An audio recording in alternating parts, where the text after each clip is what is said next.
नमस्कार दोस्तों, जैसा कि आपको पता है कि हमारा प्रयास रहता है कि लगभग हर वैकेंसी आप तक पहुंचा है।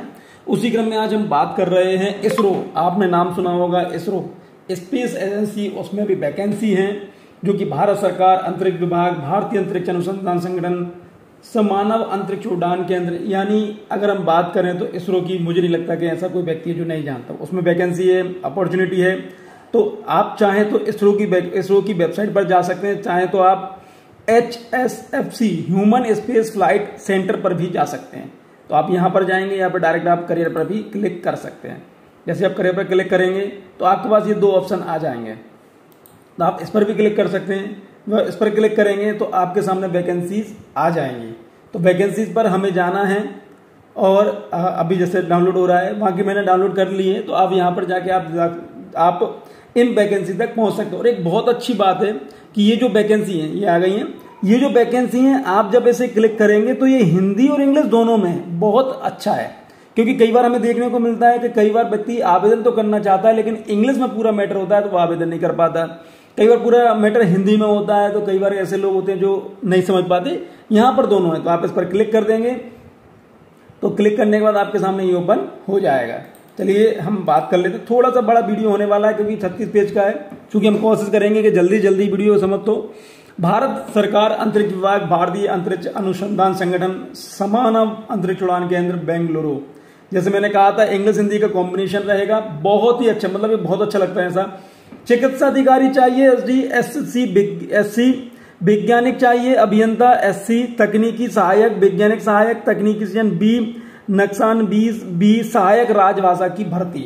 इतनी सारी वैकेंसी हैं। और एक विशेष बात की अभ्यर्थियों को सलाह दी जाती है कि इसरो में नौकरी पाने के लिए फर्जी नियुक्ति प्रस्ताव का संज्ञान न लें। ये जो वेबसाइट है, जो ऑथोराइज्ड वेबसाइट है, उस पर ही जाकर आप आवेदन करें। इसके अलावा कोई भी आपसे कहे कि मैं वैकेंसी में मैं जॉब दिलवा दूंगा, मैं ये कर दूंगा, तो प्लीज उसकी बातों में ना आए। चलिए हम आगे बढ़ते हैं। यहां पे आप पूरी चीजें पढ़ लीजिए कि ये क्या क्या हो रहा है। थोड़ा सा हम पढ़ लेते हैं, इसको हमें जानकारी मिलेगी, हमें भारत के विषय में पता चलेगा। भारतीय मानव सहित अंतरिक्ष उड़ान कार्यक्रम के दृष्टिकोण को साकार करने के लिए इसरो में, ये मैंने कहा था, इसरो में एक नए केंद्र के रूप में समानव अंतरिक्ष उड़ान केंद्र HSFC बेंगलुरु का गठन किया गया था। समानव अंतरिक्ष गतिविधियों के लिए अग्रणी केंद्र के रूप में HSFC विश्वसनीयता और मानव सुरक्षा के उच्च मानकों के अनुरूप मानव विज्ञान और प्रौद्योगिकी के नए क्षेत्र में बहुविषयक अनुसंधान एवं विकास गतिविधियां चला रहा है। HSFC प्रौद्योगिकी विकास के नए क्षेत्रों में ध्यान केंद्रित कर रहा है, जिसमें जैव अंतरिक्ष यानी कि बायो एस्ट्रोनॉटिक्स, मानव अंतरिक्ष विज्ञान और अंतरिक्ष आवास प्रणालियों के क्षेत्र में नई विशेषज्ञता का पोषण और सृजन करना शामिल है। चलिए हम आगे बढ़ते हैं। समानव अंतरिक्ष उड़ान केंद्र HSFC निम्नलिखित अस्थायी पदों के लिए ऑनलाइन आवेदन आमंत्रित करता है, जिनके निश्चित काल तक जारी रहने की संभावना है। विमानन चिकित्सा एक वैकेंसी है, अनारक्षित है। किसी भी मान्यता प्राप्त विश्वविद्यालय संस्थान से प्राप्त MBBS की डिग्री, और कंडीशन दी हुई है। स्क्रीनिंग शासक तरह की डेट यहां पर दी नहीं गई है। खेल चिकित्सा में एक वैकेंसी है, किसी मान्यता प्राप्त ये भी वही है, MBBS की डिग्री। और हम बात करें चिकित्सा अधिकारी, मेडिकल ऑफिसर, किसी मान्यता प्राप्त विश्वविद्यालय या संस्थान से MBBS डिग्री प्लस न्यूनतम 2 वर्ष का डिप्लोमा। संरचनात्मक डिजाइन, स्ट्रक्चरल डिजाइन अनारक्षित है। किसी विषय में BE BTech पूर्ण पात्रता योग्यता के साथ संरचनात्मक अभियांत्रिकी, सिविल अभियांत्रिकी में ME MTech या समकक्ष। और हम बात करते हैं अब इंस्ट्रूमेंटेशन इंजीनियरिंग, यंत्रीकरण इंजीनियर, किसी विषय में BE BTech। और हम आगे आते हैं सुरक्षा विश्वसनीयता इंजीनियरिंग। देखिए कंडीशन आप देख लीजिए, क्या योग्यता मांगी गई है, इन चीजों को आप ध्यान से देखें। औद्योगिक उत्पादन, औद्योगिक प्रबंधन, औद्योगिक इंजीनियरिंग, यहां पर देखिए BE BTech। और हम आगे बढ़ते हैं सुरक्षा, औद्योगिक सुरक्षा, किसी विषय में BE BTech की पूर्व पात्रता योग्यता के साथ सुरक्षा, औद्योगिक सुरक्षा में ME MTech या समकक्ष। तापीय थर्मल इंजीनियर, किसी भी विषय में BE BTech। इस तरह से ये वैकेंसीज हैं, पोस्ट कोड यहां पर दिए हुए हैं। और अब हम देखते हैं अब तकनीकी सहायक, मैकेनिकल की हम बात करें तो 13 वैकेंसी हैं। 12 अनारक्षित है, यहाँ पूरी कंडीशन दी, मान्यता प्राप्त राज्य बोर्ड से मैकेनिकल इंजीनियरिंग में प्रथम श्रेणी में डिप्लोमा। और हम बात करें इलेक्ट्रॉनिकी, 11 जॉब है इलेक्ट्रॉनिक इंजीनियरिंग में प्रथम श्रेणी में डिप्लोमा, इलेक्ट्रिकल इंजीनियरिंग में प्रथम श्रेणी में डिप्लोमा 2 वैकेंसी, फोटोग्राफी सिनेमेटोग्राफी किसी मान्यता प्राप्त राज्य बोर्ड से फोटोग्राफी सिनेमेटोग्राफी में प्रथम श्रेणी में डिप्लोमा। सूक्ष्म जीव विज्ञान माइक्रोबायोलॉजी माइक्रोग्रेविटी किसी मान्यता प्राप्त विश्वविद्यालय संस्थान में सूक्ष्म जीव विज्ञान में प्रथम श्रेणी से स्नातक बीएससी। और हम आगे आते हैं फिटर, 22 वैकेंसी हैं, एसएसएलसी एसएससी मैट्रिक उत्तीर्ण, एनसीवीटी से फिटर, ट्रेड में ITI NTC NAC. Electronic mechanic वही चीज मांगी गई आईटीआई जो भी हम पढ़ चुके हैं। वातानुकूलन एसी एंड रेफ्रिजरेशन 1 वैकेंसी है, वही चीज मांगी गई वहां की रेफ्रिजरेशन से रिलेटेड जो है वेल्डर में वही, मशीनिस्ट इलेक्ट्रिकल टर्नर ग्राइंडर। चलिए हम और आगे बात करते हैं। नक्सानवीज मैकेनिकल, डॉटमैन मैकेनिकल, यहाँ पूरी चीजें दी हुई हैं, 9 वैकेंसी हैं। नक्सानवीज निर्माण, देन उसके बाद और वैकेंसी अभी हम बता रहे हैं, सहायक राजभाषा 4 वैकेंसी हैं। तो इस तरह से ये पूरी वैकेंसी न्यूनतम 60% अंकों के साथ स्नातक या 10 पॉइंट स्केल पर 6.32 का सीजीपीए ग्रेजुएशन, ये पूरी इंग्लिश में दिया हुआ है। सहायक राजभाषा पूरी कंडीशन वही है। तो इस तरह से ये वैकेंसीज हैं, आप जो भी जिस जगह पर भी, चलो और भी हैं अभी चिकित्सा अधिकारी। अच्छा यहाँ पर ये दे दी गई है कि अब क्या उम्र मांगी गई है, क्या वेतन है, यहाँ पर पूरी कंडीशन दी हुई है। 18 से 35 उम्र है और वेतन इसमें रहेगा 67,700 से 2,08,700 रुपये।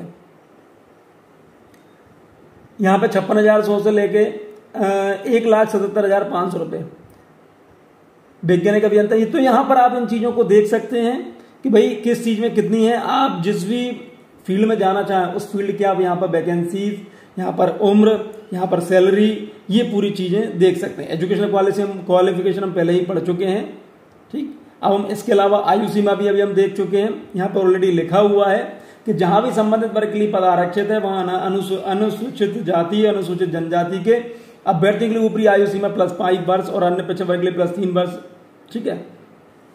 उपरोक्त पदों हेतु वेतन भत्ते, यहाँ पूरी चीजें दी हुई। आवेदन कैसे करेंगे ये मुख्य चीज आ गई। अब ऑनलाइन पंजीकरण हेतु आवेदन इसरो की वेबसाइट www.isro.gov.in पर currentopportunity.html पर 19/9/2024 से 9/10/2024 में उपलब्ध रहेगा। अभ्यर्थी अपना आवेदन ऑनलाइन पंजीकरण के लिए 19/9/2024 से 9 के बीच हमारी वेबसाइट इसरो की जो वेबसाइट है उस पर केवल ऑनलाइन आवेदन किए जाएंगे। पंजीकरण के पश्चात आवेदकों को ऑनलाइन पंजीकरण संख्या प्रदान की जाएगी जिसे भविष्य में संदर्भ के लिए संभाल कर रखा जाना चाहिए। यानी जब आप आवेदन करें तो आवेदन के बाद आपको एक पंजीयन क्रमांक मिलेगा, एनरोलमेंट नंबर मिलेगा, उस नंबर को आपको बहुत ज्यादा संभाल कर रखना है। इस चीज का आप खास ख्याल रखिएगा। चलिए हम और आगे बात करते हैं। आवेदक द्वारा अपना ईमेल आईडी ऑनलाइन आवेदन में सही अनिवार्य रूप से दिया जाना चाहिए। लिखित परीक्षा कौशल परीक्षा तो चयन की अभ्यर्थी को हॉल टिकट बुलावा पत्र ईमेल के माध्यम से ही भेजा जाएगा। जैसा कि मैं हर बार कहता हूं कि आप अपना मोबाइल नंबर और ईमेल आईडी ये दोनों तो आप बहुत ज्यादा संभाल कर ही दे, सोच समझ कर दें। पद कोड 1 से 14 के लिए 250 रुपए मात्र गैर वापसी आवेदन शुल्क। हालांकि शुरुआत में सभी अभ्यर्थी को प्रोसेसिंग शुल्क के रूप में प्रति आवेदन 750 रुपए दिया जाना होगा। यहाँ कंडीशन दी हुई है, इनको देख लें आप। और हम आगे बढ़ते हैं। किसी अन्य रूप में आवेदन शुल्क का भुगतान करने नकद प्रेषण चेक मनी इत्यादि अनुमति नहीं है। दस्तावेज अपलोड कैसे करना है, यहाँ पूरी कंडीशन दी हुई है कि किस स्थिति में आपको दस्तावेजों को अपलोड करना रहेगा। चयन प्रक्रिया किस प्रकार से रहेगी यहाँ पे दिया हुआ है। पद कोड, चयन का माध्यम, स्क्रीनिंग साक्षात्कार, लिखित परीक्षा साक्षात्कार। तो यहाँ पे आप देख सकते हैं कि कौन सी वैकेंसी है आपके पास तो किस तरह से होगा। यहाँ पर पूरा आपको दिया हुआ है कि भाई क्या पेपर आने वाला है, क्या व्यवस्थाएं होने वाली है, भाग 1 में क्या आएगा, कितने नंबर होगा, पूरी कंडीशन यहाँ पर दी हुई है। देखिए हो सकता है कि आप में से कई लोग ये कहें कि सर जब दी हुई है तो आप हमें बता नहीं रहे। देखो मेरा मानना सिर्फ इतना सा है कि मैं आपको एक जगह बता दी कि भैया यहाँ पर एक वैकेंसी है, तो इनको नोटिफिकेशन को पढ़ना तो वैसे भी आपको पड़ेगा। तो इसलिए क्योंकि अगर मैं पूरी चीजें पढ़ूंगा तो हमारा जो वीडियो हो सकता है वो 1.5-2 घंटे का हो जाए, तो जो व्यक्ति देख रहा है हो सकता है वो ही ना देखे। तो मेरा प्रयास हमेशा ये होता है कि आपको ज्यादा से ज्यादा वैकेंसी बताऊं और बिल्कुल सही माध्यम से बताऊं जिससे कि आप उसको देखें और नोटिफिकेशन पढ़ने की आदत डालिए। अगर आपको आदत नहीं है तो आदत डालिए क्योंकि कई बार कई लोगों का ये कहना रहता है कि साहब हमारी जॉब नहीं लग रही, तो जॉब लगेगी कैसे जब आप इन सब चीज़ों पर ध्यान नहीं देंगे, तो जॉब कैसे लगेगी। चलिए हम आगे बढ़ते हैं। परीक्षा केंद्र कौन कौन से रहने वाले हैं? परीक्षा केंद्र हैं, देखिए ज़्यादातर हैं परीक्षा केंद्र। समय यहाँ पर पूरी चीज़ें दी हुई हैं कि भाई सामान्य शर्तें, यहाँ पर पूरी इन चीज़ों को पढ़ लें ध्यान से। बिना पढ़े आवेदन ना करें, बिना पढ़े आवेदन ना करें, यहाँ पूरी कंडीशन दी हुई है। यात्रा भत्ता सब चीज़ें पूरी यहाँ पर बता दी गई हैं कि आपको कहीं परेशान नहीं है, क्योंकि इसरो है। विश्वास मानिए अगर आपकी जॉब लगती है तो बहुत अच्छा रहेगा। तो और मतलब देश के लिए काम करने का मौका मिलेगा, पैसा भी मिलेगा और देश के लिए काम करने का मौका भी मिलेगा, ऐसा बहुत कम होता है। चलिए यहाँ पर पूरा दे दिया गया है कि आप किसी भी माध्यम से अगर कोई व्यक्ति कहे कि मैं जॉब लगवा रहा हूँ तो बिल्कुल उसकी बातों में नहीं आना है। बार बार कह रहे हैं, फिर पहले भी कहा था, अभी भी कह रहे हैं, फिर भी कई लोग आ जाते हैं। प्लीज आप किसी की बातों में ना आए, आप तो ध्यान से इसको पढ़िए, ध्यान से समझिए, उसके बाद इसमें आवेदन करिए। चलिए बहुत बहुत धन्यवाद, थैंक यू।